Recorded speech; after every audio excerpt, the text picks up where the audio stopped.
मेरे पास आपके लिए एक बढ़िया कहानी है। इसका नाम चमत्कारी यात्रा है। एक दूर देश में राजकुमारी लूमा रहती थीं, जिनके गुलाबी घुंघराले बाल थे जो उनकी भावनाओं के अनुसार रंग बदलते थे। वो तितलियों से बात कर सकती थीं और उनके पास एक ऐसा बगीचा था जहाँ इच्छाएं फूलों में बदल जाती थीं। एक दिन जब वो अपने बगीचे में टहल रही थीं, तो उन्होंने एक झिलमिलाता द्वार देखा। द्वार इतना चमकदार था कि ऐसा लग रहा था जैसे ये रोशनी से बना हो। अचानक बूम, एक गुलाबी रंग का अंतरिक्ष रोबोट जॉगी प्रकट हुआ। जॉगी एक शरारती हंसी के साथ बोला, छिपाने की प्रतियोगिता शुरू करने का समय आ गया है। जॉगी ने कहा कि उसे पता था कि द्वार कहाँ जाता है। राजकुमारी लूमा ने पूछा, आप कहाँ जा रहे हैं? मैं भी आऊंगा, जॉगी ने उत्तर दिया। जैसे ही वे द्वार के पास पहुंचे, उन्होंने एक समय मशीन देखी जो एक बड़े पिज्जा बॉक्स की तरह दिखती थी। द्वार में प्रवेश करने के लिए उन्होंने एक गिरने वाले तारे का छोटा सा टुकड़ा लिया जो राजकुमारी के मुकुट से था। अंदर एक बड़ा नीले रंग का जेल जैसा ऑक्टोपस था जो झूम रहा था। ऑक्टोपस का नाम वॉबल था और उसका शरीर उसके मूड के अनुसार स्वाद बदल सकता था। वॉबल ने कहा, मुझे नृत्य करना पसंद है। वॉबल उन सबसे अच्छे दोस्त थे जो एक साथ हमेशा के लिए रहने वाले थे। राजकुमारी लूमा, जॉगी और वॉबल पिज्जा बॉक्स समय मशीन में चढ़ गए। जल्द ही मशीन ने चलना शुरू कर दिया। स्क्रीन पर एक भूमि दिखाई दी जो नृत्य और संगीत से भरी हुई थी। जैसे ही वे उतरे, राजकुमारी लूमा के बाल हल्के गुलाबी हो गए, जो उनकी चिंता को दर्शाता था। जॉगी ने एक जगह को बताया जहां खुशियां बिखरी हुई थी, लेकिन अब वहां उदासी छाई हुई थी।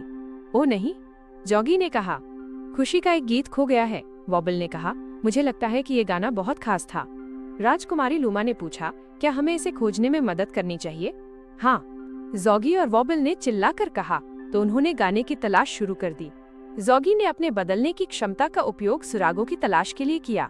वॉबल अपने जेल जैसे शरीर और इंकलाइट डिस्को चालों से हर किसी को लय याद दिलाने की कोशिश कर रहा था। उन्होंने एक जगह पर रुककर चिकन और चावल खाया और उन जगहों पर स्थानीय लोगों से मिले जो गाने को खोजने में मदद कर सकते थे। उन्होंने एक ऐसे बादल से बात करने की कोशिश की जो हमेशा गुस्से में रहता था। राजकुमारी लूमा ने बादल से बात करने की कोशिश की जिसके बाल बिल्कुल राजकुमारी लूमा की तरह ही थे। जॉगी ने अपनी बबल मशीन से एक इंद्रधनुष बनाया ताकि बादल खुश हो सके। वॉबल के स्याही के रंग और डांस मूव्स ने ध्यान भटकाया और उन्होंने राजकुमारी लूमा को मुकुट प्राप्त करने में मदद की। जैसे ही राजकुमारी लूमा ने मुकुट उठाया, गाने की आवाज आई। राजकुमारी लूमा ने कहा, ये कितना अद्भुत है। सबने उस खुशी के गीत का आनंद लिया। वे पिज्जा बॉक्स समय मशीन में लौट आए और घर वापस चले गए। वे अपनी जीत का जश्न मनाने के लिए पिज्जा पार्टी करने वाले थे, बिना किसी सॉस के एलेक्स के लिए। राजकुमारी लूमा का बगीचा पूरी तरह से खिल गया था, जिसमें ऐसे फूल थे जो छोटे छोटे मुकुट जैसे दिखते थे। राजकुमारी लूमा मुस्कुराई, ये कितनी शानदार यात्रा थी। और जॉगी खिलखिलाया, अगली बार फिर मिलेंगे। वॉबल झूमता हुआ, और मैं यहाँ इंतजार करूंगा। देखते हैं कि आप कितने अच्छे श्रोता हैं।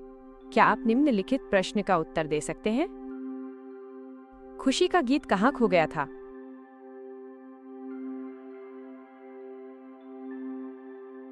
देखते हैं कि आपने कैसा किया।